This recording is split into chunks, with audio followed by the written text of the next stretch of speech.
So we're going to be looking at a bit of a transition. Sometimes katas have these moves next to each other, and we can think of them in relationship to each other. So we have, for example, those 4 Shuta ukes at the 45-degree angle, and then the next is that chest block and hook stance, front kick, reverse punch. So we're going to work those 2 together. Right? So in terms of the Shuta ukes, we were talking about how, just kind of go this way so you can see where we're going. We were talking about how, so this, for example, swings on this side, and we're off at the angle and we're striking. Right? Now, one response could be, at least 2 responses. One, he might just start covering, he could blast me. One, he could cover the neck to jam me, in which case we're saying you can grab that, pull it down, get to the other side, and strike the other side. And it can just be a game, kind of back and forth. But the other thing that might happen is he swings to try and strike me. So one way we're looking at this kata, the very basic application, is we're using that next step off to the 45-degree angle and the chest block to get to his outside. All right. So one way to get to the outside of the person, off his center line and keep him on your center line, is to move your body in relation to his body.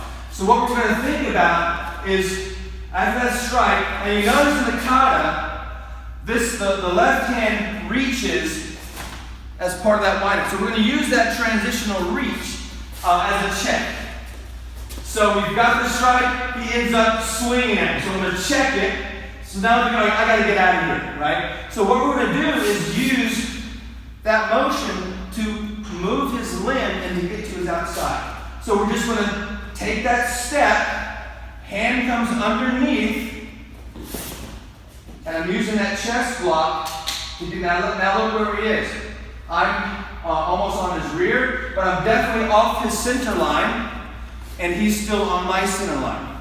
That's what you want, right? The other thing about the hook stance, so if so we're here and he swings, if I just do this, notice I'm not in a good position here. I've sort of gotten to the outside, but I haven't really moved my body that much. That hook stance is getting us to pull this part of my body and get fully off his line. Right? Now, you're not hanging out in that stance, it's a transitional stance.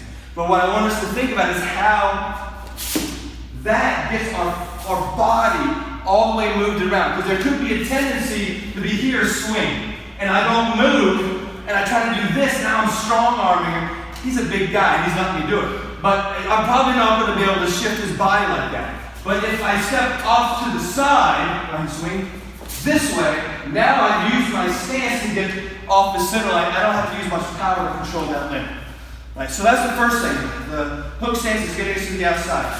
Once we come to that outside, I'm going to keep control. This chest block is pressing that arm. Now I've got the kick and the reverse punch. So from here, I'm just going to quickly, bam, kick that leg out and punch him in the head.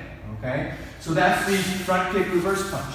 So you're using the front kick to destabilize, setting him up for the head strike. And you can follow up and do that. So the drill will be, we'll start with a swing. We'll hit a few times, they will swing. You'll check it. You'll step, just like the kata says, step to the side, hand underneath, out to the side. You're controlling that limb. Kick the leg out, strike. Now, of course, you can hear strike, but all kinds of follow-ups from there. But just in terms of the kata showing you, here's one thing you can do, punch him in the head. You can do a variety of other things, all right? So again, here, strike, okay, fine, it was coming. That's great. If it was coming, fine. Go ahead, swing, right? So I got it here, I'm going to get out of there, kick that leg, punch, and away. Right? So that would be the first one. That's a little more basic. We can also make it a little bit more complex. Applying the techniques in a slightly different way. So the swing, right? We're striking. So, another way to get in an advantageous position is to move his body in relationship to you. The first one was moving your body in relation to him. Now I'm moving my body in relationship to me. So from here, if for example he covers, fine, I can go to this next move. Or if he swings, check it, But now what I'm going to do is move this hand, grab it here. I'm going to use my chest block here, striking the back of his head. But I might need to scoot in and get a little bit closer. That hook stance lets me get up in closer. So that's the wind up for that chest block. So hitting the back of his head. That's going to jolt him forward. Now I can grab nose, mouth, face, chin. For our purpose, this is grab the chin.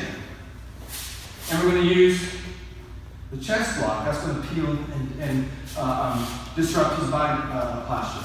So I'm here, grab this. Now from here, I'm going to take him right down, strike, okay?